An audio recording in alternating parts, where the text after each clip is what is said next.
Nice to see you all. Very welcome to today's session on the fermentation of pulses around the world. My name is Cecilia. I'm part of the Global Bean team, and I will be moderating this session. And just a few words about the Global Bean. May some of you don't know yet the Global Bean. We are based in Berlin. We are a network of more than 100 partners, international and nationally, and with a background of science with education, cultivation, preparation, and safe seeding.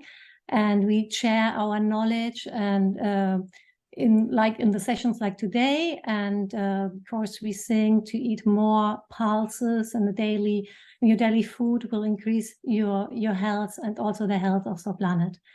So we have a full schedule for today. So I would like to give you a quick overview before we start. We have a keynote speaker from Portugal, a wonderful Catarina Prista. She is from the Instituto Superior de Agronomia at the University of Lisboa. I will introduce her a bit more right before she starts with her presentation. Then we travel all together around the world, and I like this idea very much because we go to different continents and different countries and see different kitchens today. So first we go to Austria to Greti. She's the founder of her own fermentation lab and will show us some really nice recipe with green beans. And then we go to India. It's quite far away from here, from Berlin, actually. And we will meet Kapil and Lopa. They will both show us dishes with spontaneous fermentation. This is a kind, it's a savory dish, and also Lopa will show us a sweet version. And then we go to our friends to South Korea. We have two wonderful speakers from there, Jiyoung and Yuli. They will show us a bit of fermentation with starter culture. It means they are mainly soybean paste, and also it's a sweet version and a savory version. And they have brought all have brought very beautiful pictures to show you. So we start right away because we have, as I said, a full program. But you will, as Robert told you already, we have. If you have a question, don't be shy. Write it in the chat, and we will try to answer question after each speaker. But if the time is too much pressure, we will collect all of your questions and will. Put them in a booklet, which will be published afterwards, together with all the recipes and the photos of our speakers today. And this will ready to download in a few days. We will send you around an email.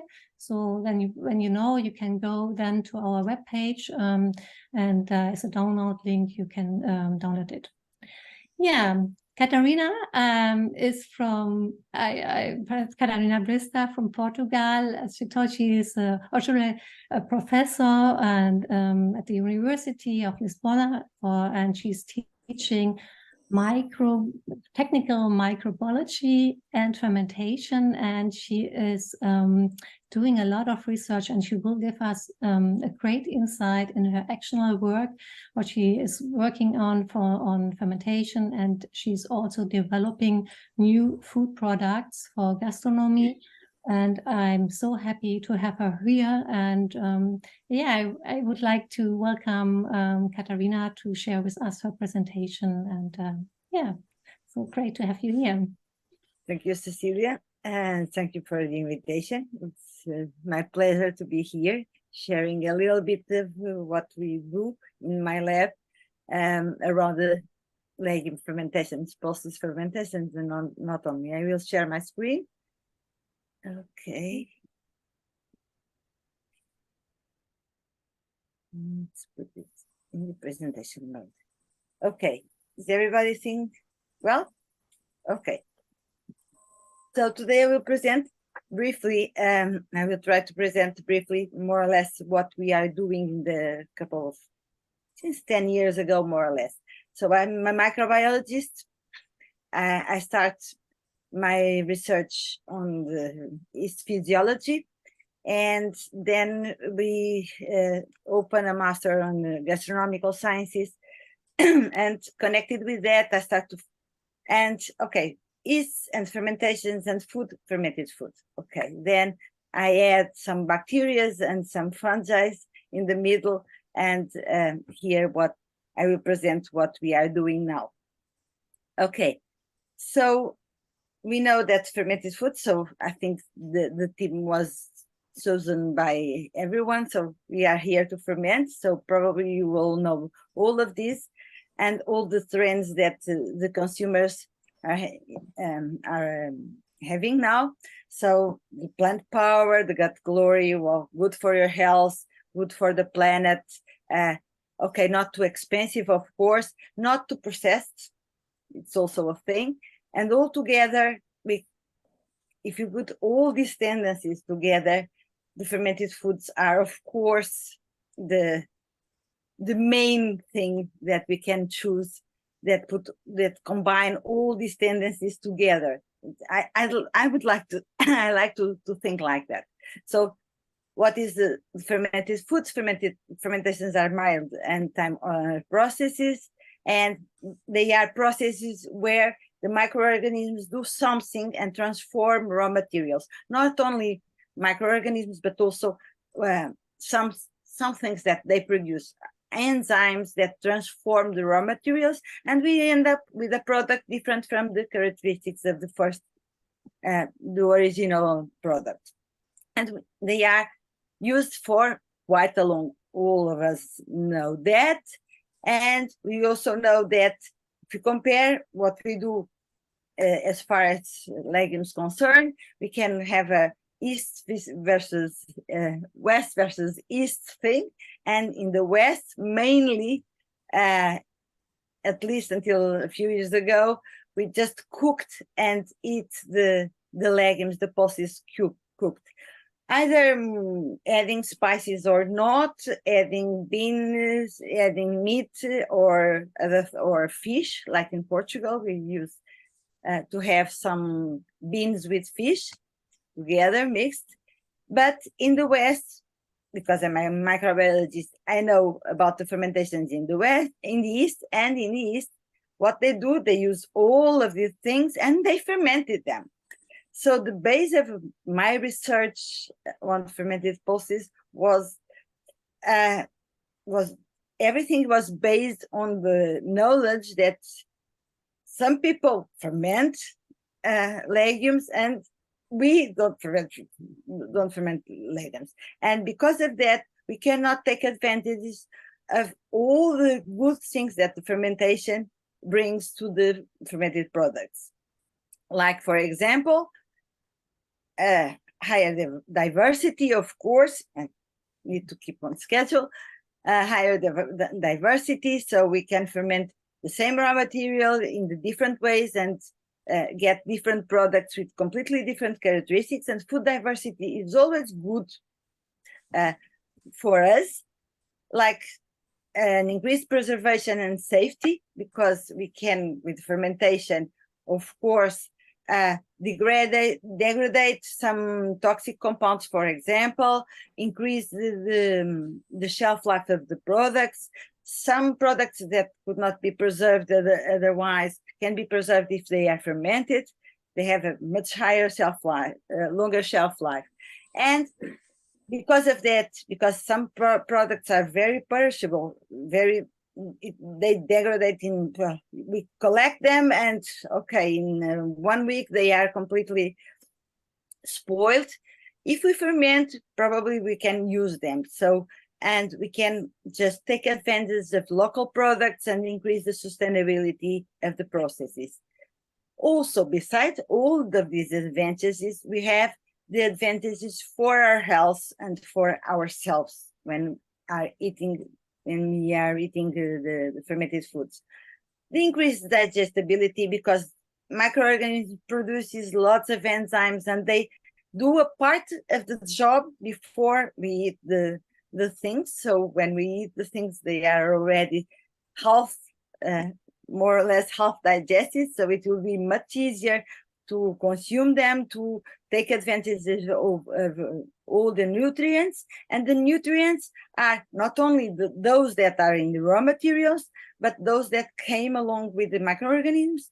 And also because sometimes the use of the microorganisms make them much more available. For example, the iron, it's okay, lots of vegetables and legumes and everything has the content of in iron. It's quite high, but the question is that we cannot take advantage of it because we are not able to absorb it, because they are complex in some molecules that doesn't let us to absorb the iron. The same with calcium, and the same with some other metals, some other minerals. And also because the microorganisms increase the health potential of the foods, of course. They transform antioxidant, some compounds and increase their bioactivity, their antioxidant activity. They produce some compounds that has anti-cholesterol activity, or many advantages in health. So we know that consume fermented foods, it's okay, and consume legumes, it's even more, because sometimes legumes have some problems.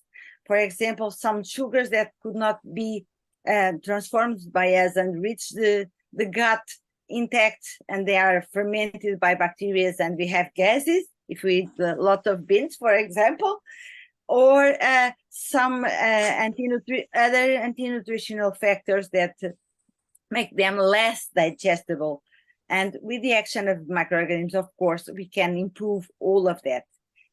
And because we know that, and because we know that we have lots of beans that are just cooked, so they are not very diverse in the recipes that we can use. We just try to transform them by fermentation using, and I just pick the knowledge of the Eastern people and import it into Portugal and into our pulses. That's the question. So usually the main beans in the fermented beans in the East, and people from the East countries, correct me if they are not the only ones, but they are one of the main. It's soya beans, and together with the rice, of course. And they produce lots of things. You have tempeh, you have natto, you have miso, soya sauce, and we can have others, including some that like dosa, and they are not made from soya, but the soya is the main grain. The question is that in Portugal, we don't have soya. We cannot cultivate soya, sorry. We cannot cultivate soya.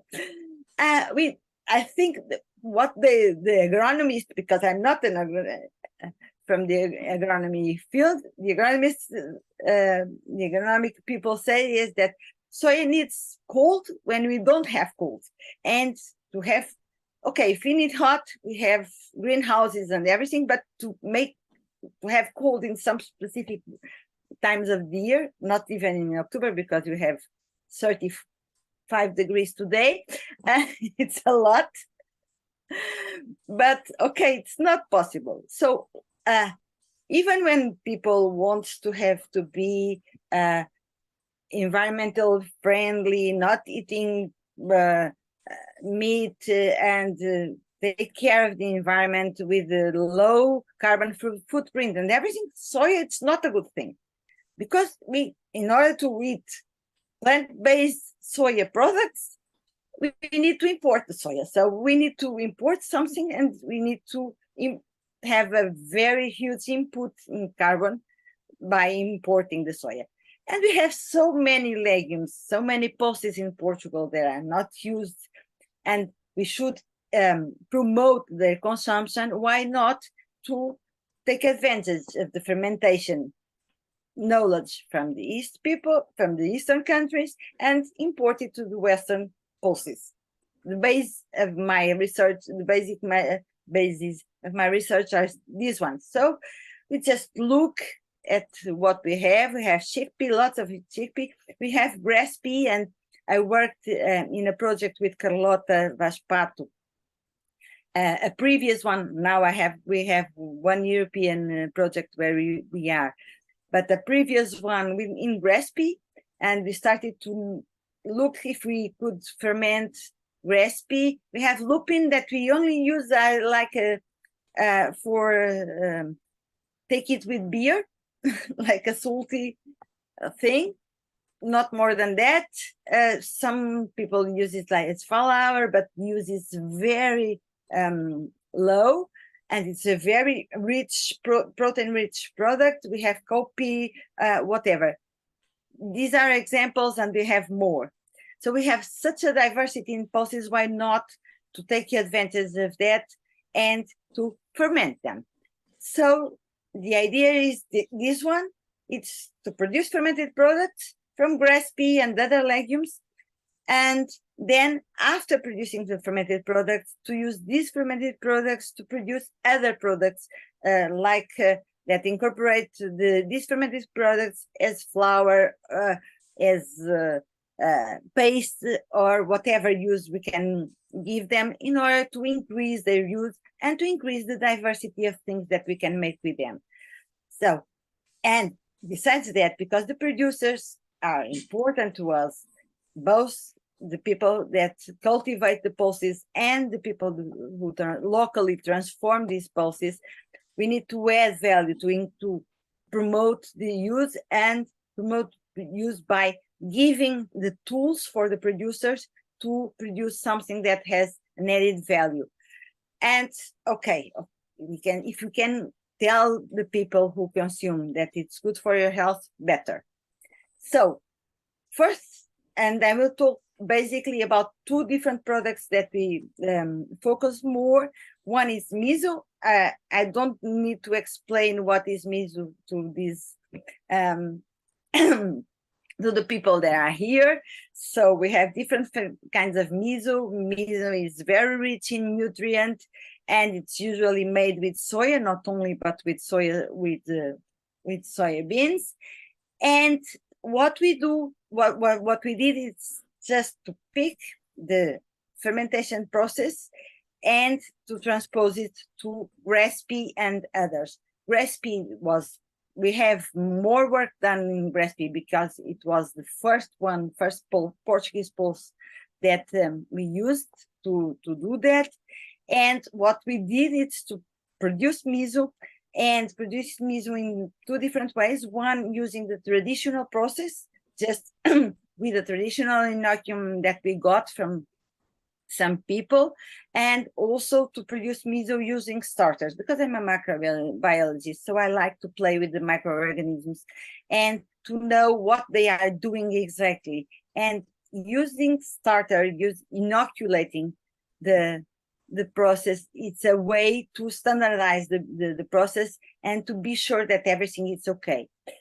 And we follow the microbiota evolution, we follow the physical properties, and we are doing now also some tests on the anti-nutrient characteristics, so to see if after fermentation it's better or not, the antioxidant properties, all the chemical characterization of the final products. We are just doing it now. So we use standard microbiology methods, molecular methods also to identify the things, and then we measure the physical properties. And just to have a hint on I won't present you lots of data, don't worry, but just to show you what microorganisms are we talking about. We are talking about lactic acid bacteria, yeasts, and filamentous fungi, molds. Basically, in the case of molds, because miso is produced basically with adding the pulses, the cooked pulses after being soaked and hydrated. And during the soaking and hydration, we will have, and we know because we isolated microorganisms, we will have a lactic acid fermentation during the soaking process. And after that, we cook the pulses and we smash them and mixed with some inoculum, some old miso non-pasteurized that has lactic acid bacteria and yeast, and or we just inoculate with yeast and lactic acid bacteria that we cultivated in the lab. And besides that, we add koji. We add Aspergillus oryzae. In this case, it's like a source of enzymes, a source of things that degrade proteins, the starch, the lipids, and gives, besides new flavors, gives substrates in order to be transformed by yeasts and lactic acid bacteria. And we study the process. So at the time, we could not buy koji. Now you can buy koji, but we are a microbiology lab, so we can produce because we could not find it in the market. I tried a lot, but even in some sites, when I end up doing send, they say, no, we don't send to Portugal. Okay, so I will isolate the fungi, I will cultivate the fungi, and I will produce the koji. That's what we do. We did. So we produced the koji with Aspergillus oryzae, our own koji, and we use it to together with the pulses and either the old miso, either the direct inoculum of yeast and lactic acid bacteria in order to produce misos from grass pea in this case. So we produce koji. 3 days later, we have something like this. And it's okay, it's similar to grains, fluffy, with the fluffiness, it's the fungi. But the more important, it's not the fungi. We don't want that the fungi is alive. It doesn't matter. What we are concerned is with the enzymes that the fungi produces while it's growing the rice or other substrate. And in this case, we want proteases, we want lipases, we want cellulases, whatever, because the fungi produces lots of enzymes outside, external enzymes. So we just pick this koji and we add the grass pea. And this was already just fine-tuned during the project, the Divine Food project that I collaborate with Carlota Pato and many other people, and that we use. In this case, we belong to a living lab that it's in Portugal. It's still in Portugal, where the grass pea is cultivated. It's typical from Alveazer region. So the project is this one, and within this project we could just fine-tune the process of the producing miso. Of course, miso needs patience, and we need at least 3 to 6 months more. Here you have the picture of one miso that I produced in 2011, sorry. So right now it's perfect. It has caramel, chocolate, coffee, plum flavors. It's just perfect. You open the flask and it completely fills your environment. It's my pet. But okay, within 3 to 6 months, you can manage to have some good miso. And here we follow the color, and here you have what we got from the 0 months, the first initial, to the 6 months where we have it. So you have the color, the darkness increasing, both in traditional miso made with the pasteurized, and the miso with starters that we inoculate. Of course, in the traditional miso, we have much more microorganisms and much more species than we had in the one with starters. We just pick some in order to inoculate. So that's why probably the process is slower than with the traditional one. So we follow, and now we are trying to study in the chemical properties, the nutrition, and all that stuff. As far as tempeh, what happens? We also started with grass pea, but with other beans, and tempeh, okay, it's made, probably everyone more or less know how it is. It looks like a camembert cheese for me. It's my Western reference outside, but you can cut it, and it's made with pulses. Okay, not too cooked pulses, because there is a fine point of cooking, of being cooked. In this case, you cannot cook it too much, because if not, it won't work. And there are several points that we need to fine tune. But anyhow, we managed to produce also tempeh from recipe. And fortunately, it's much more faster. And after 28 to 70 hours, 2 to 3 days, we got something like this. It's a very nice looking tempeh outside. Okay, we use plastic bags, sorry, but it's what we have. And we have incubator, and we managed to have the tempeh made with grass pea. Enough to then test in the other recipes and all the analysis that we want to make. Besides grass pea, we also made tempeh and studied.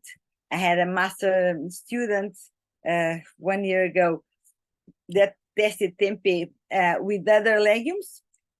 And for example, tempeh is also with all the fungi is different, but we had other legumes, and we used soya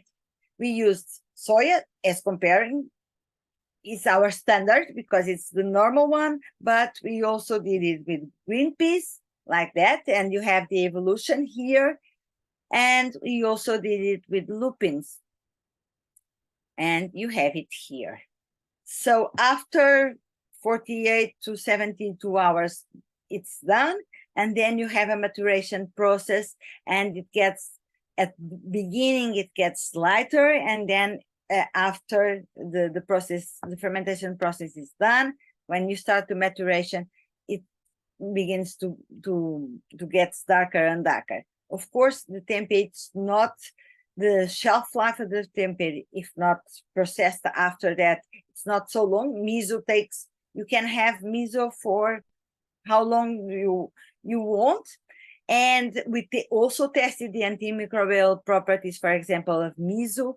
And we just inoculated with Salmonella, Listeria, E. coli, Bacillus, and Staphylococcus.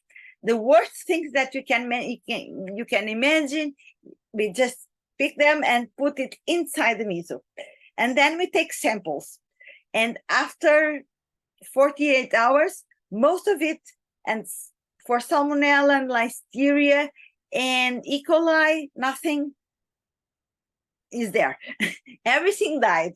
So it has, and even for Staphylococcus and Bacillus, because it's harsher to destroy, after the population doesn't increase, and after a while the population decrease and decrease and decrease until zero almost. So miso has very good properties as antimicrobial agent, and we are now using it to incorporate, as instead of using other chemical preservatives, to use miso instead. It's a good way. It's another idea to use it, to promote the use. Okay, And then we produce, besides that ones, they are not looking so nice, but these ones looks nice. We start to add seeds to the, and to produce different tempes and different things. So these are looking nice. We have lupin tempeh, we have black beans, the black beans good. We have lupin with, and also grass pea in some of them.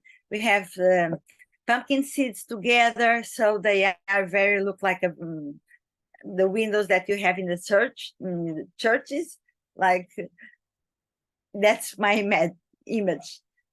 And you have this one, and we start. Okay, we have already the miso and the tempeh. What we can do with it? Okay, more traditional things, cookies. They are very good because miso it's salty, and if you produce sweet cookies, it's very good because you have the salty and the sweetness at the same time.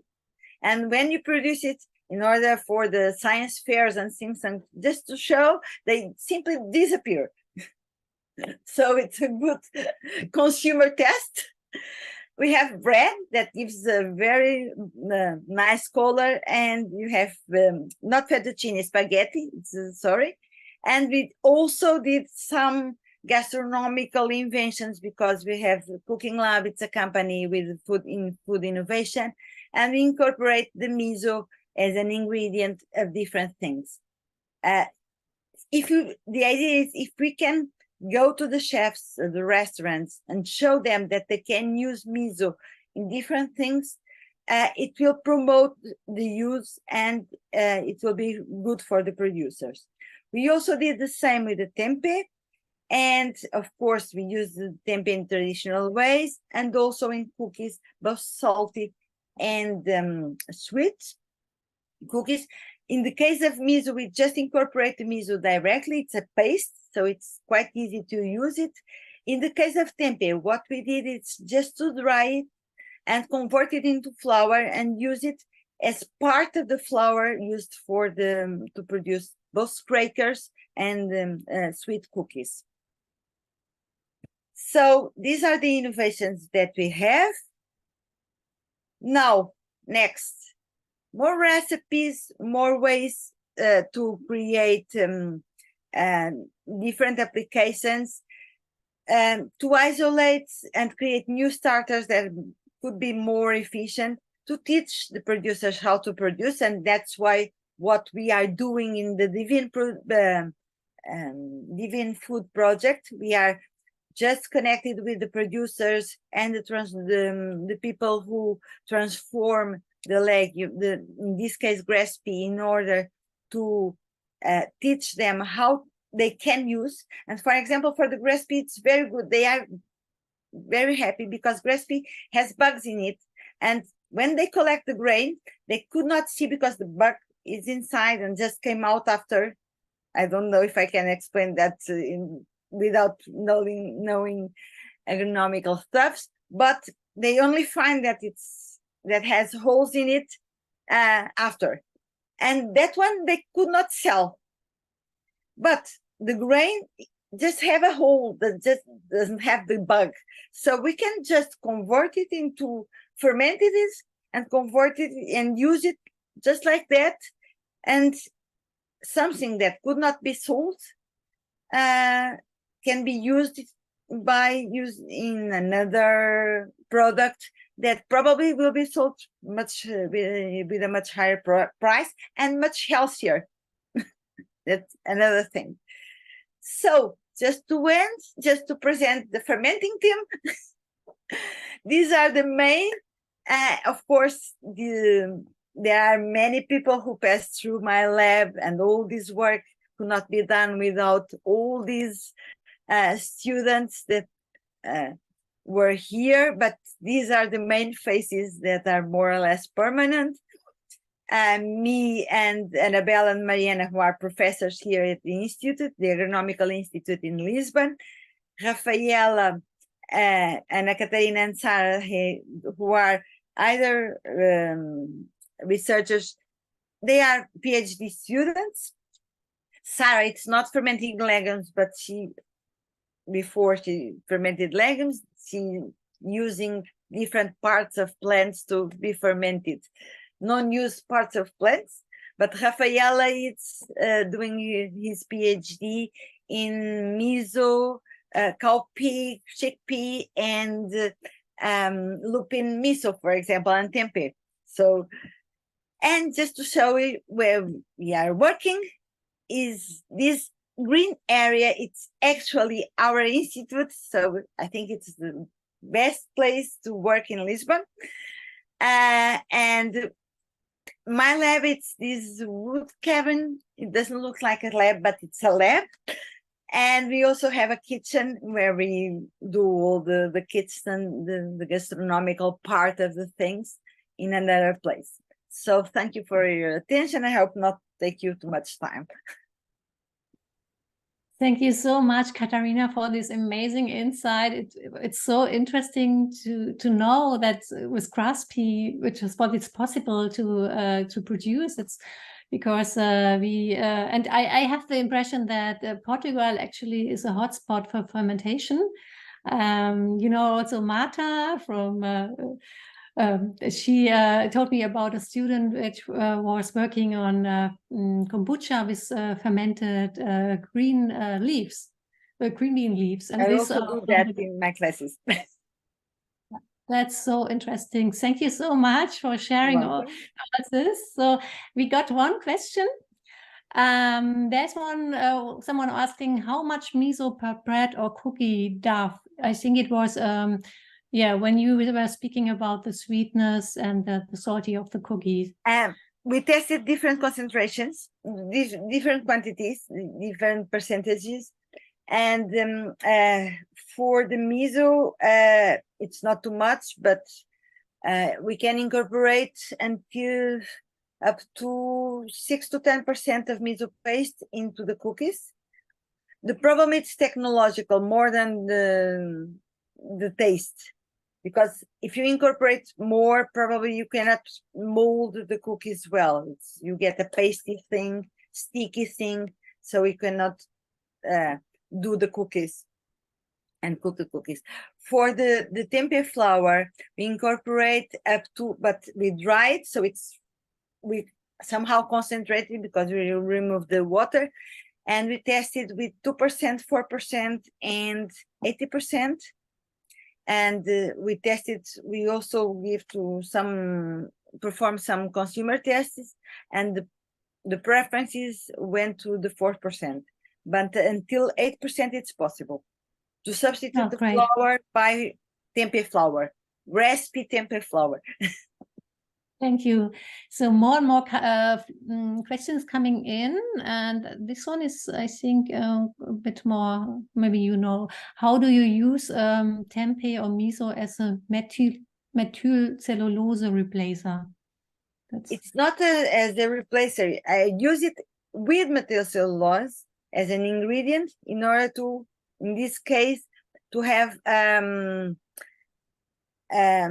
foam that solidifies with hot, to create surprise. It's something that, for example, if you incorporate into some paste with some liquid paste, you can just, and we did it in some events that we had, for example, and you put it into, for example, into a syringe, and it goes with the soup, for example, miso soup to your table, and hot miso soup and the syringe with the paste together with also miso.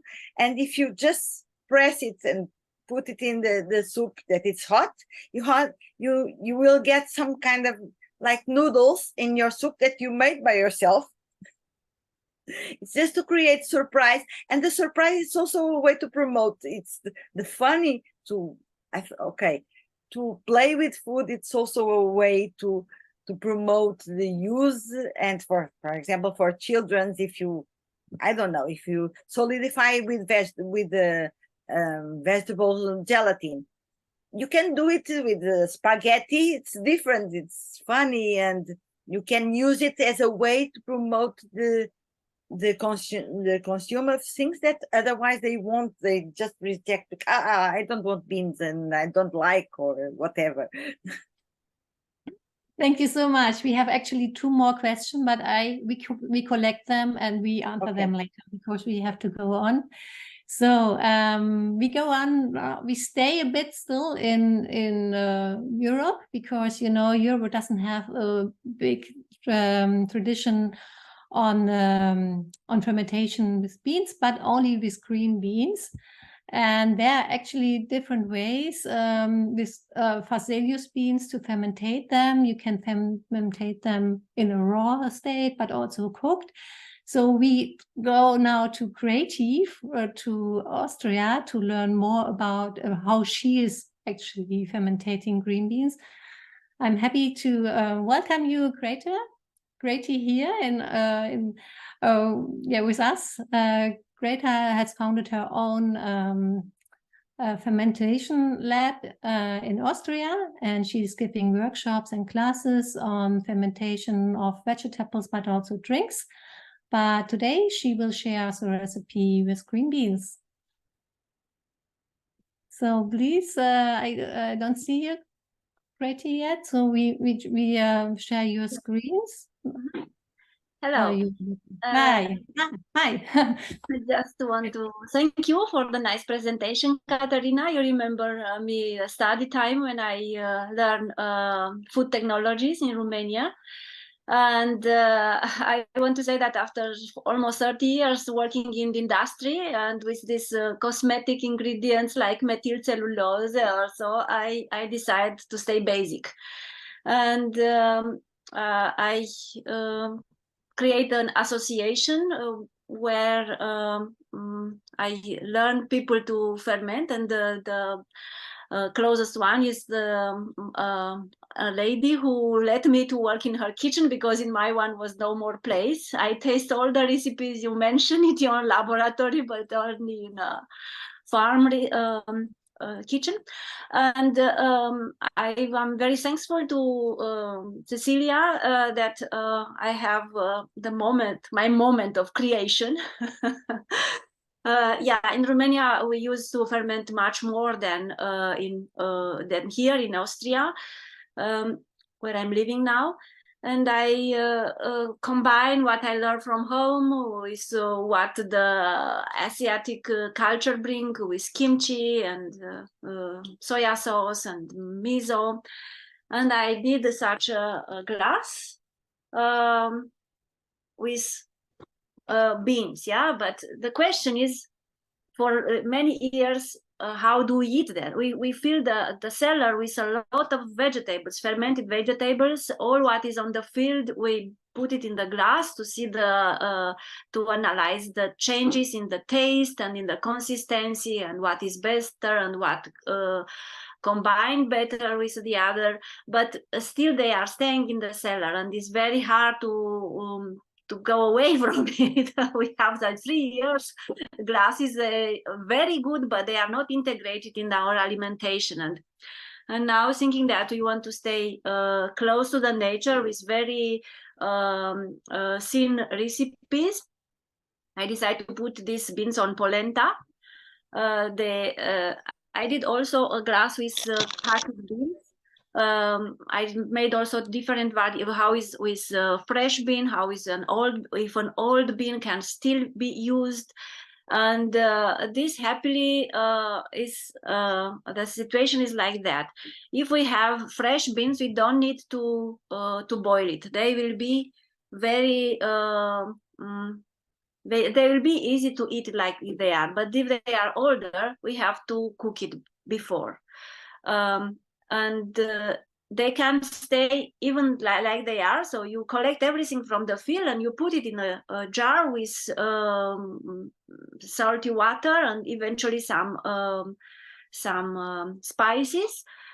Or you made it complicated with sauce like we have for kimchi. Kimchi is again a mix of mixed vegetables, which I have a sauce with a lot of a thicker one. I have also a sample here. So it should have a certain consistency, this sauce, and you let it in a glass. You have the recipe of this glass for 1 month. And this will be very, very tasty to eat it with neutral things, so with rice or with potatoes, or you can even cut it as you want in a salad, or you can have it like a snack. You eat it. It's good. It's spicy. It has a certain texture, finger food, and you combine it, or you make it exactly up to your taste. You want more chili, or you want more pepper, or you want just salt and sour. It's the same.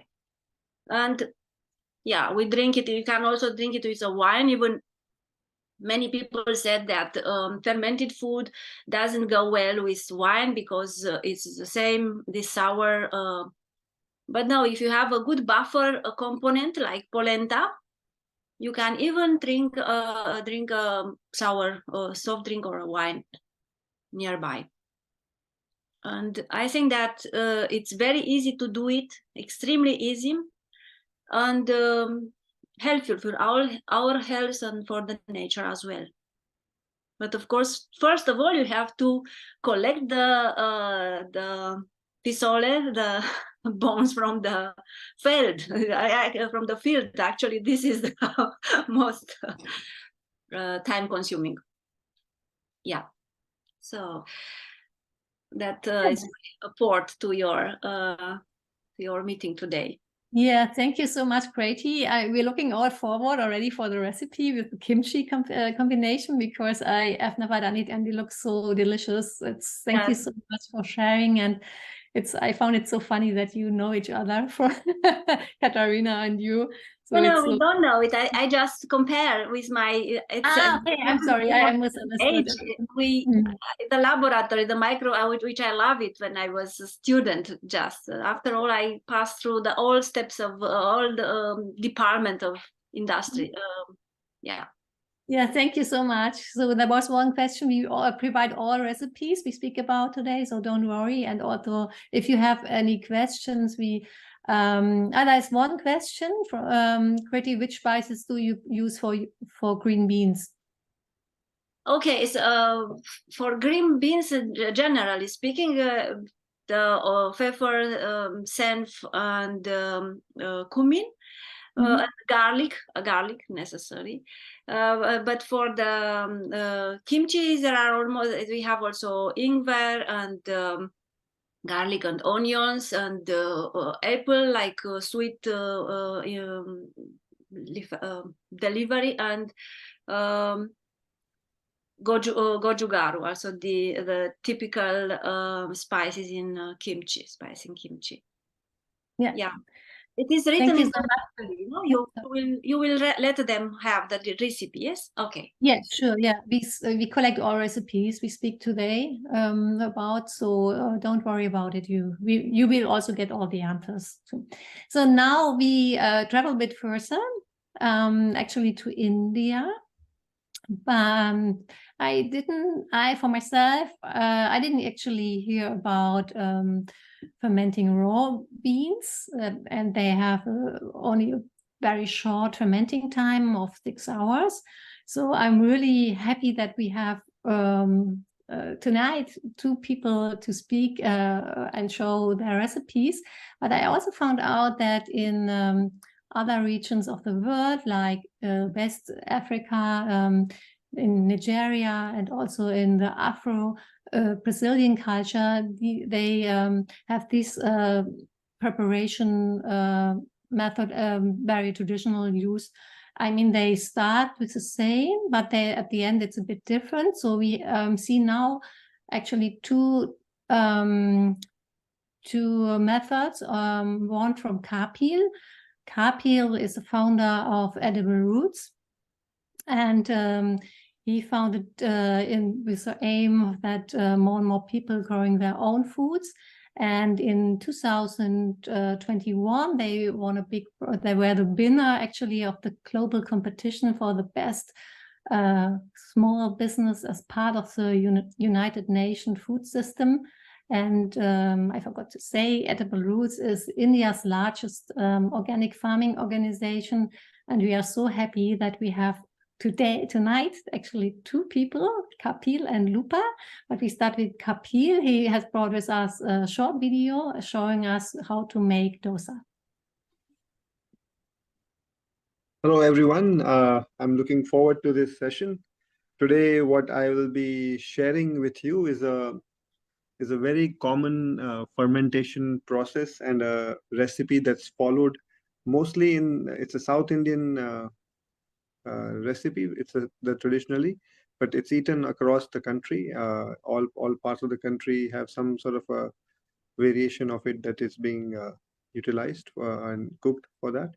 But it mainly comes from the southern part of India, and within the southern part of India also each state has a slightly different process or variation in terms of fermenting it or making it. I'm going to show you one that's the most commonly followed process. Here we use the bean that we are using is called black gram. The local name is urad dal. And this is the what you see in the video is the urad dal. We also use some rice along with it. And if you can just pause the video for a moment, I can just explain what happened so far over there. So what we had was we're starting with 3 ingredients.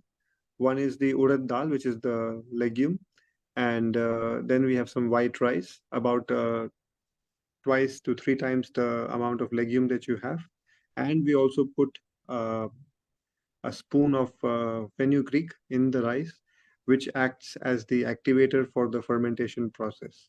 So the fenugreek is the activator, and then we soak this in water for about 5 to 6 hours, and then we go on to grind this in a coarse paste, watery paste, and we can see that in the video as we move forward.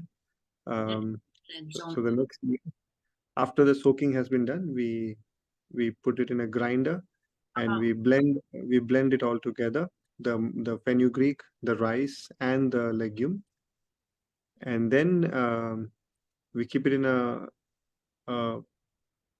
slightly warm, dark spot for fermentation overnight. So about 10 to 12 hours. It also depends on the temperatures that you have. In cooler seasons, it takes longer. And in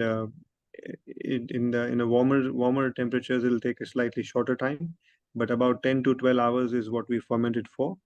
What you noticed in the last few seconds is after the fermentation overnight, the batter that you have, the paste that you have will rise. It'll almost be doubled in size. It'll increase in size, and then you basically mix it up again, and then you roll it on a pan just like a crepe, and then you make it into a slight light brown thing. We also use some potato curry with it sometimes, and it's eaten along with that, also with some other chutneys and spices at times. So this is the basic recipe. The same batter can be used in multiple ways. They also make something called idlis, which is a steamed form of it. This is more on the pan roasted, and we can also put it in a container and put it inside a steamer and steam it and use it like a nice soft cake, but which is salty and savory.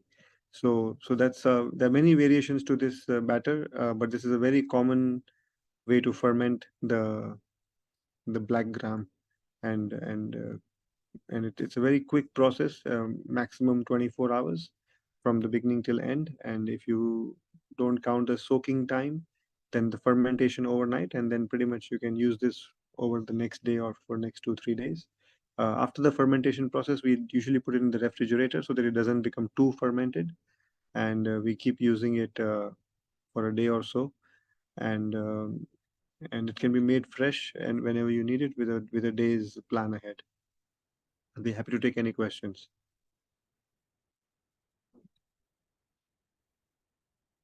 Thank you video so and the much, recipe will be Kapil. shared. Yeah, it's so Thank you. great to see you. Can you do it with every, I mean, also with red lentils, for example, or do you have special legumes you can do We that? have mostly done it with black gram. I have been wanting to. So within the black gram, what they use is the polished version of the black gram in the traditional recipe, which means they remove the skin. But the one that you just saw in the video is with the skin. This is how I like to do it. It has more fiber, and the skin is also fermented as part of the process. It also gives a nice texture to the food because the skin creates a slightly roughness to it. So this is the slight variation that I have followed in the video. But traditionally in the recipe they use the gram without the skin. So that's more yellow looking, and that's what they use. We haven't tried other legumes like you mentioned, but I would like to try that out. Yes. Thank you so much. We have quite a lot of questions. What is the minimum temperature or temperature range for fermentation? The typical temperatures here, since this is a South Indian recipe, it's anywhere between 20 degrees to 40 degrees around the year, Celsius. So, but the average temperature is around 25. So I think it's slightly warmer. Like I think once it goes below 10, 15 degrees Celsius, the process will happen, but it'll be very slow. So what we are doing in maybe 12 hours, you might need 2 days for that. The fermentation will still happen. It'll just happen a bit slower. Yeah. Thank you so much. And one more question is, can you Greek activating fermentation because of some specific ferments that are on the seeds, or does it bring something else like enzymes? That's a good question. I have no answer to that. It's just a traditional way it's been done. I have never tried to understand the science behind it, but they just add a spoon of it in the rice when they start soaking it, and it helps with the fermentation process. But I would like to. I should study that and understand as to how the fenugreek makes it happen. Thank you so much. We will answer the other question later because we're a bit short of time. So we move now to Lopa. She brought us also a really nice recipe from the eastern part of the country, a traditional recipe. And I learned it's traditionally made only between June and November. And it's a sweet dish, which it's called enduri. So we... Lopa, I don't see you yet. Really nice to have you here, Lopa. You're still muted. So we show. Do you want we show your video and you speak because or how do you? Okay. Yeah. So yeah, we can start with your video, please. Hi everyone. So as can you pause the video for a minute so that I speak before? Just give an introduction about this. Yeah, as the previous one, as Kapil mentioned about the dosa, we used black gram and rice. The same is used here, black gram and rice. Yeah, we use it's basically grown in the basically made in the eastern part of the country during June, July, and in November it is made. It's a traditional. Dish. You know, after months, just before the onset of the monsoon, this is prepared. This a farmer's food. So what we do in this is when the farmers do not plow, they rest for 3 days when we are celebrating the earth's menstruation, and this is one thing that we celebrate in Odisha, in the eastern part of the country. During this time, this is prepared so that for 3 days they don't plow, they just they don't work, and they don't cook also. So they prepare this food just 3 days before their this resting period and keep it and have it. So in this, what we do is here the fenugreek seeds are not used. Rice, equal quantities of rice and the lentil black gram are used in it, and they are soaked for some 3-4 hours, and then allowed to form, and then they're grind. After grinding them, they are mixed together and allowed to ferment as we do in dosa. But here the quantity is equal amounts of lentil and rice. So after it is fermented, what we need, for the stuffing we use coconut and jaggery, the palm jaggery that is used. Maybe you can go to that. This is the consistency. It's not very dilute. It's a thick, consistent paste. The batter is very thick. You have to keep it thick itself. So this is the jaggery and the coconut that we're using. So for the 200 grams of rice and 200 grams of lentil, I used 2 coconuts and some around 150 grams of jaggery. It is we're not using any oil in it. So to the coconut, grated coconut, jaggery is added and it is cooked for around 10-15 minutes till the water comes out, and then it is cooked for some 5-10 minutes so that it becomes a bit sticky. And so it takes some time to prepare to get to mix the jaggery and coconut. So maybe we can go forward a bit. Yeah, this is how it looks. Once we get this type of color, we need to add pepper powder to it, maybe around 1 teaspoon or half tablespoon. Once it is done, we need to. These are the turmeric leaves that are easily available in this part of the country. So they are cut into 2 halves and dried, washed and dried. This is for the this jute basket, and the basil leaves with water is meant for steaming. This is where we will steam the whole cake. And after fermentation, keeping it for fermentation for around 7-8 hours, this is how it has risen up. And this is the consistency we need. So it is placed in a turmeric. Take 1 leaf and place it in the 1 scoop of batter is put into this turmeric leaf, and then some coconut stuffing is added. The coconut that we prepared, it is added there, and once it is done, yeah, maybe we can go. Yeah, this is how it is done. It is spread a bit so that the coconut, the grated coconut, the cooked coconut can be placed in it. Yeah.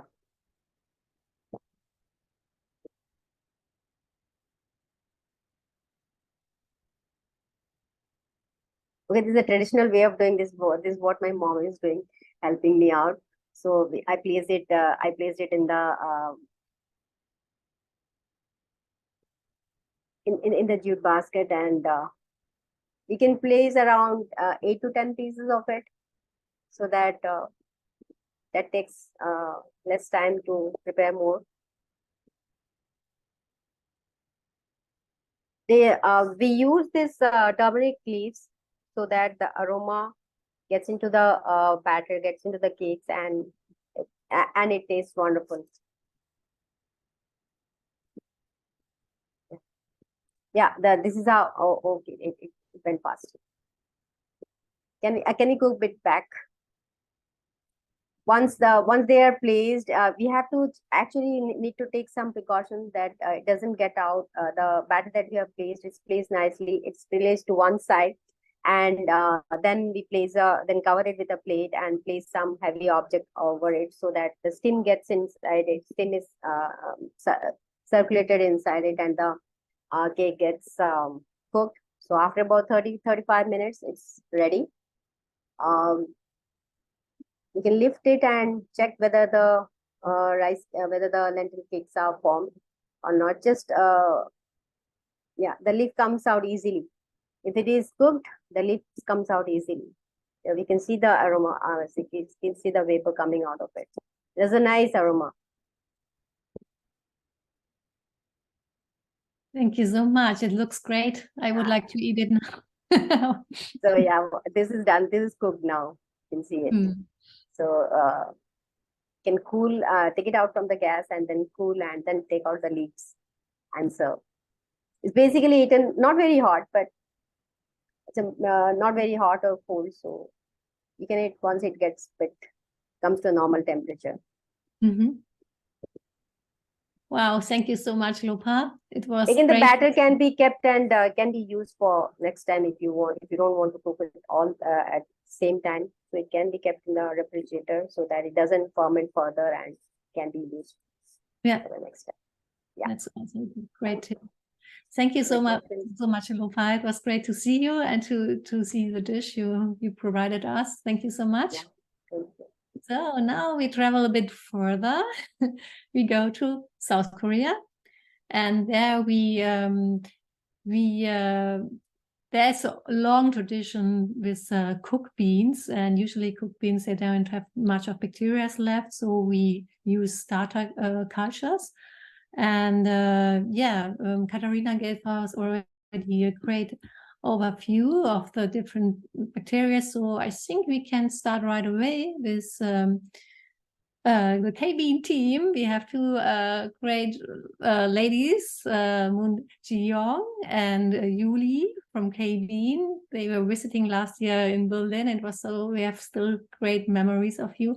So they brought us also two recipes and the making of. So please share with us your presentation.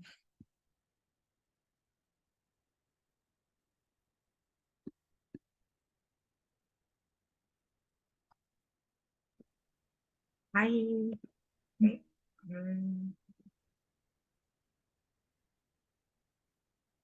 Sorry, it takes some time.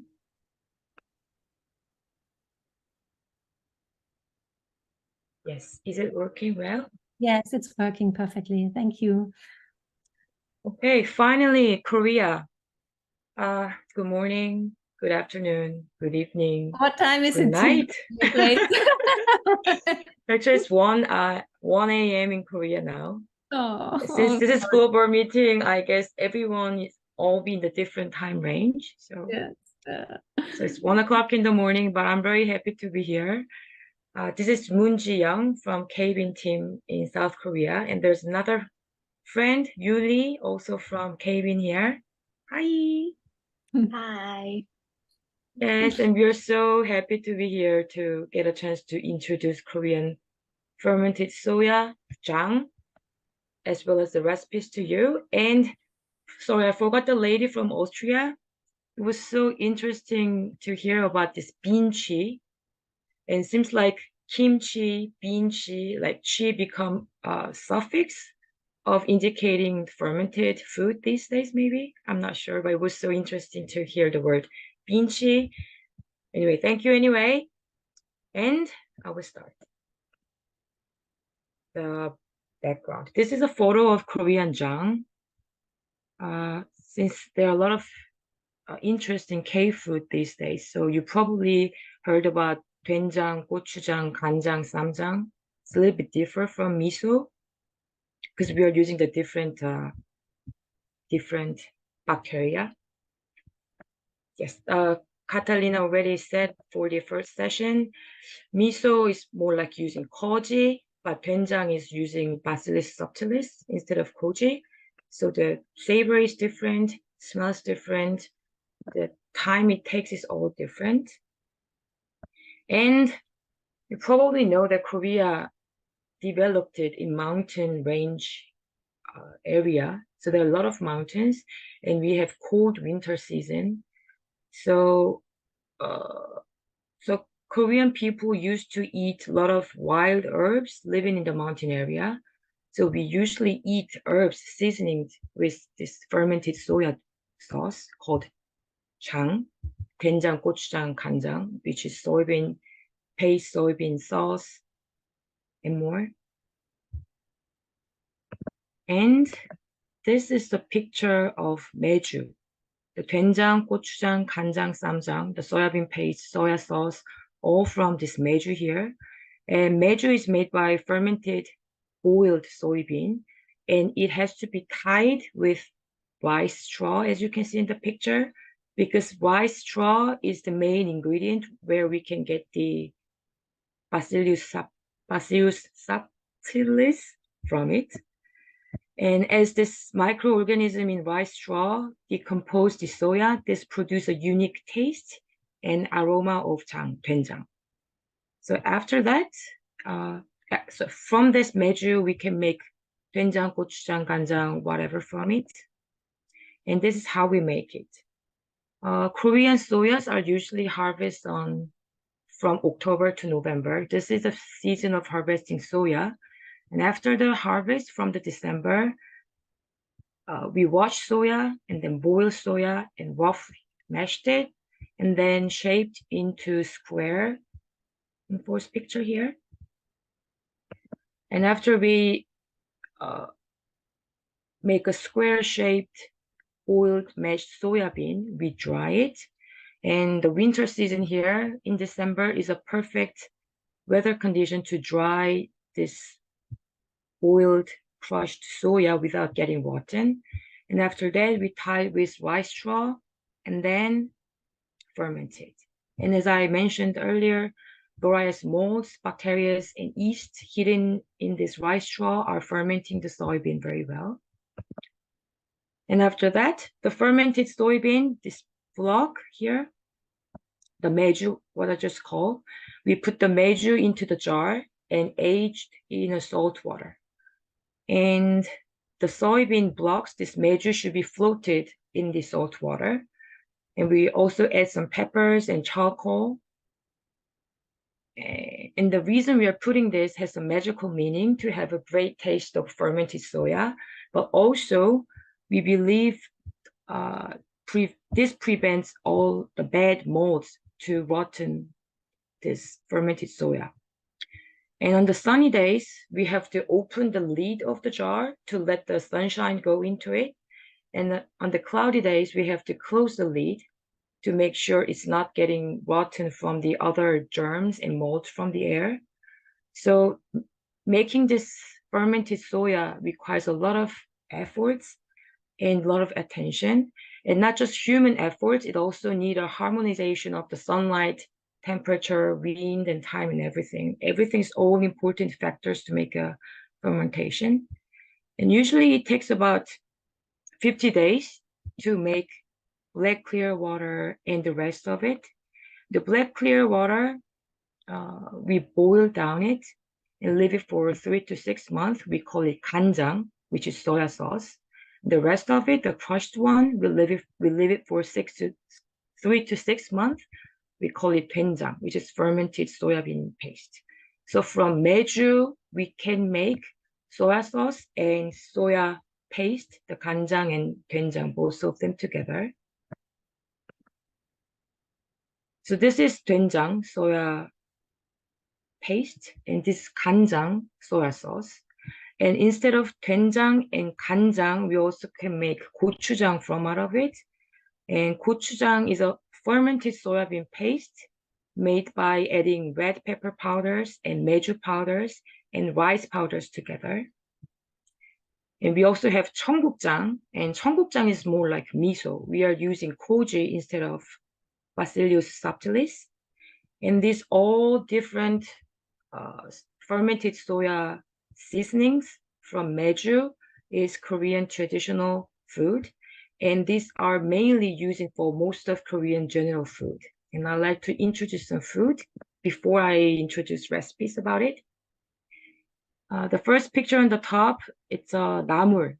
As I just said, there are so many mountains in Korea. So Korean people usually eat collected wild grasses, leaves, and roots found in the mountain area.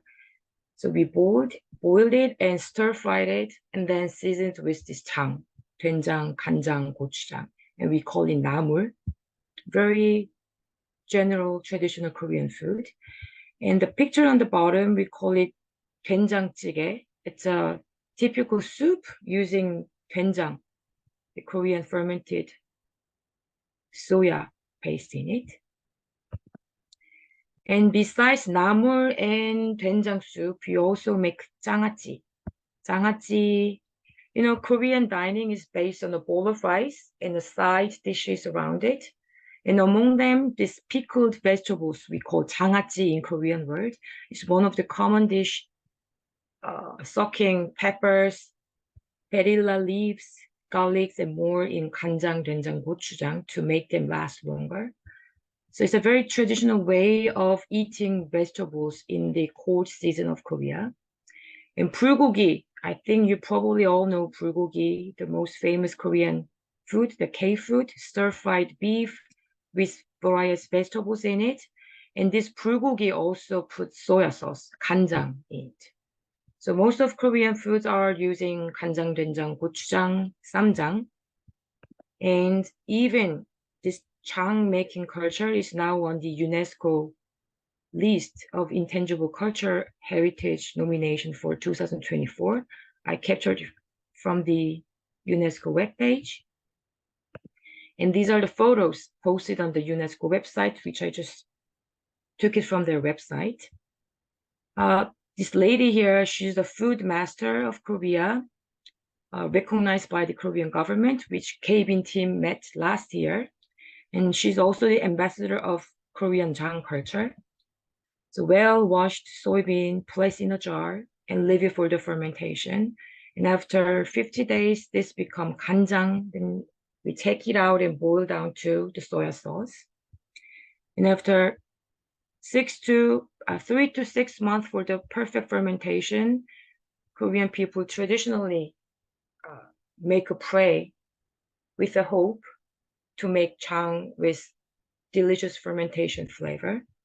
So these all kind of knowledge, belief, and practices related to Jang making is now on the list as a cultural heritage. And I think not just Koreans, all the global people using this fermentation, thinking about the harmonization of the nature and the human beings' eating tradition must be listed on the cultural heritage. So the recipe time. Time to introduce the recipes, the very simple one. And you heard a lot of new Korean word today, which I said really quickly. Doenjang, remember? It's a soybean paste from Meju. And 간장, it's a soya sauce made out of boiling down the black water from the fermented Meju. And Meju was the fermented soybean block made by the boiled and crushed soya. I know it's hard to remember, but Meju, 간장, doenjang, you will get used to it. And the gochujang, it's the fermented rice powder and red pepper powder and Meju powder all together. And the SSamjang is the mixture of doenjang and gochujang. Do I make sense? A lot of Korean words, but I like to use Korean words rather than use, soya bean paste or soya sauce because it's one of the Korean traditional thing. Okay, I'll just keep go on. Okay, so SSamjang is a bit different. It's a mixture. The ingredient is doenjang, the fermented bean paste, the gochujang, the fermented mixture of rice powder, red pepper powder, the Meju powder, and the malt, and the minced garlic and sesame oil and sesame seeds. Very simple to making. Mix doenjang, gochujang, and minced garlic in a 2:1:1 ratio. Mix it all together and add sesame oil and sprinkle some sesame seeds to complete it. Ta-da! So easy. Make the process of the fermentation of all this doenjang, gochujang, 간장 takes time, but actually making SSamjang is so easy. So after we make SSamjang, this goes very well with fresh vegetables. So we can have it with raw carrots, cucumbers, and peppers. And this is one of our KBean team. I'll just let you know that last weekend we gathered together to make all this SSamjang and other recipe together. And the second recipe we prepared today is called Doenjang Biscotty. And Biscotti are well known as Italian biscuits, but the Yuli from KBean team today made Biscotti using doenjang, the soybean paste. And now she will going to introduce a video of making homemade doenjang Biscotti. Yes, Yuli, it's your turn. will share the video.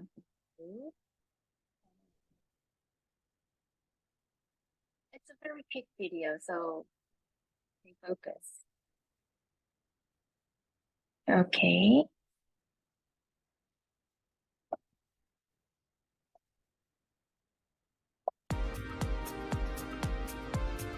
Yes, you can put oil and flour in. This is Doenjang. It's made by Korean beans. And another baking powder, chia seed, sugar, and tofu. First, put tofu and doenjang. And some oil and sugar. And just mix it. And put flours and baking powder together and chia seed. And mix. It's easy. And you can spread it whatever you like. And put it in the oven for 15 minutes. And cut it. The Biscotty means you baked it twice. So second 20 minutes more in the oven, and then it looks perfect. Ta-da! Oh wow, that's so delicious. Wow. I Yeah. really love. Oh wow, that's so great to have you this insight in the culture, and I really loved it because for me it's completely new. I don't know how for the others, and it was well. Next year I'm coming, to Korea. Please And, come, welcome. Yes. Welcome, I wanted to please. come this And November, but it's not possible. But now, really, it was so wonderful to have you here and to see all this great food. So I really enjoyed it. It was such a Yes. Well, I just like culture. to share one last slide, if it's Yes. fine. Yes, please. Sorry. Yeah. Yes. I just Yeah. like to share Korean word 맛있게 드세요. 맛있게 드세요 means bon appetit in Korean. Okay. So it was so good to introduce Korean fermented soya, 된장, 간장, 고추장 today. So 맛있게 드세요, everyone. Yay. Oh wow, great! So so and much. here's Thank you another so much. Biscotty. Yes. Oh wow. Okay. Thank you. Thank you so much for sharing. I know it's so late at your place already, and I feel a bit sorry that maybe we should have taken you much further earlier. So sorry. No, but I think we all enjoyed it. I'm looking for some questions, but I don't see anyone. But the people are so happy. Wonderful presentation. And that's so great. I only see nice comments here. So yeah, thank you so much. Thank you all. So to have you and that you shared all your knowledge with us, it was so great. And I also want to say a big thank you to the people behind, to Robert and Jan, who were in the back and had all the technical things to do, and also to Lisa. She's our the Global Bean Coordinator. Thank you so much. And yeah, I really enjoyed this session and I learned so much. And yeah, please come back to us. We will publish soon the recipe booklet, and we also save our questions which are not answered yet. You can join us on Instagram. There are always a lot of going on, and yeah, please stay in contact with us. We will. This was the last public session for this year, but there will be more next year, I hope. And yeah, it was a great. It's just great meeting all of you. So thank you so much for your time and all for your knowledge. Thank you. Thank you. So, yeah. Thank you. Bye together. Bye bye. Thank you very much. Thank you. Thank you. So we all leaving now like this, bye, and then we just go. Yeah, I Thank mean, we you. could stay a bit on because you're still awake. So we Perhaps we can share the link of the questionnaire in the chat before everyone goes. That would be great. I don't know if Robert or Jan has it somehow. And then, yeah, I was going to say to stop sharing the presentation so we can see the face of everyone. That's so nice to see some of you. Thanks all from my side a lot. Thank you, Cecilia, for putting this great event together. It was a big success. Many people join. It's from many different places in the world. So I'm really glad. Thank you so much for all the inputs and for being here. Yeah. See Thank you. Thank you. you. So much. Thank you. It's good. I hope to see you soon. Yes. Bye. Have a nice evening. Final. Bye, everyone. Bye. Bye. Bye. Bye-bye. Bye. Bye. Thank you. Bye-bye. Bye. Bye. Bye-bye.